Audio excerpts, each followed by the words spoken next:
So why'd you start playing the cello? Okay, well, Yeah. I was wondering if you would ask me that. Okay, so I started playing the cello when I was 10.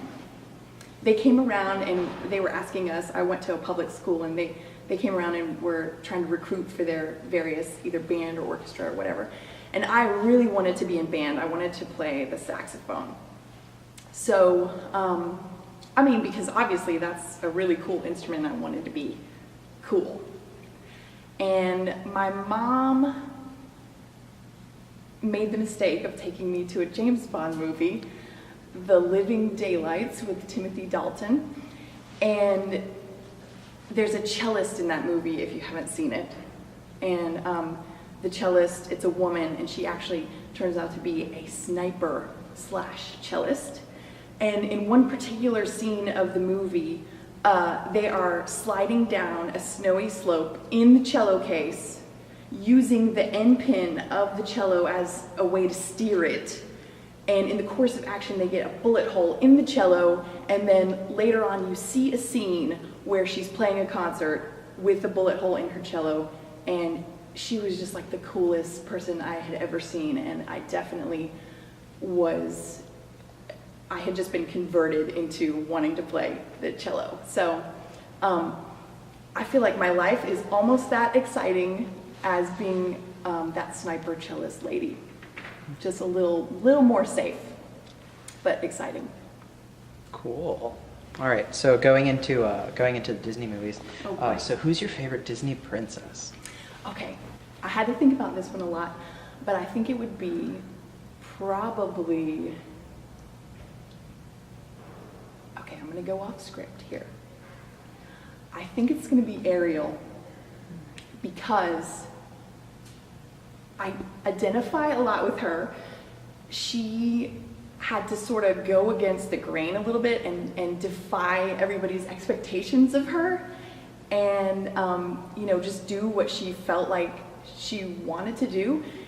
Just for me, it's kind of my family, well, my dad really wanted me to be an engineer, and I sort of just had to say, sorry Dad, I'm gonna be a cellist.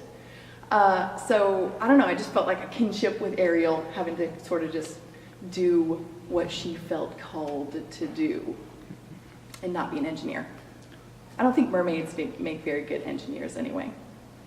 No, probably No, not. And so going on to the dark side of things, Ooh. who's your favorite villain?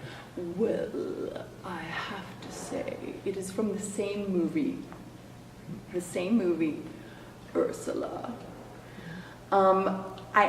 There's a problem that I have. Whenever someone says it's what I do, I launch into Ursula's big song from The Little Mermaid, where she's like, it's what I do, it's what I live for, to help unfortunate merfolk like yourself.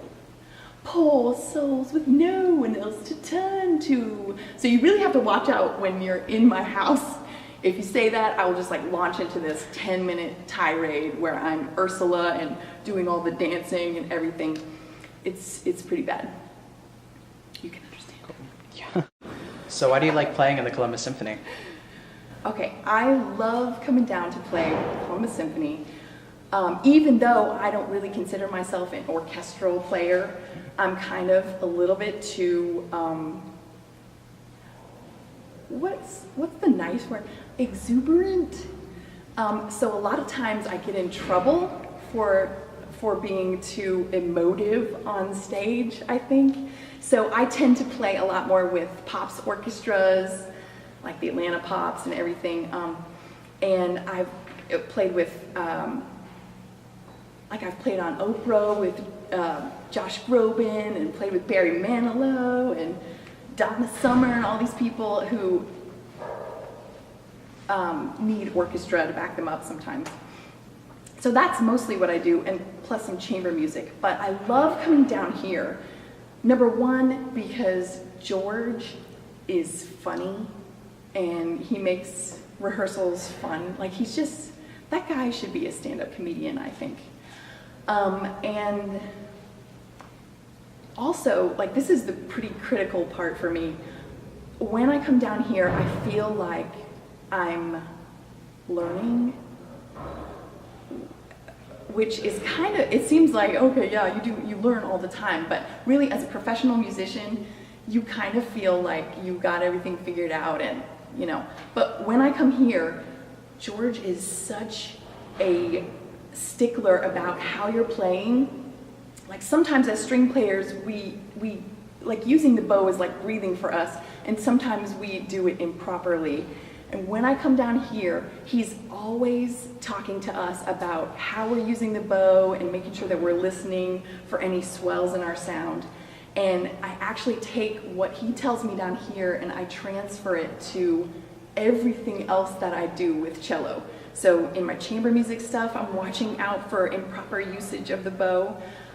With all my students, I get really nasty about it and have them be watching out for that too. So it's really beneficial, and that is why I love coming down here.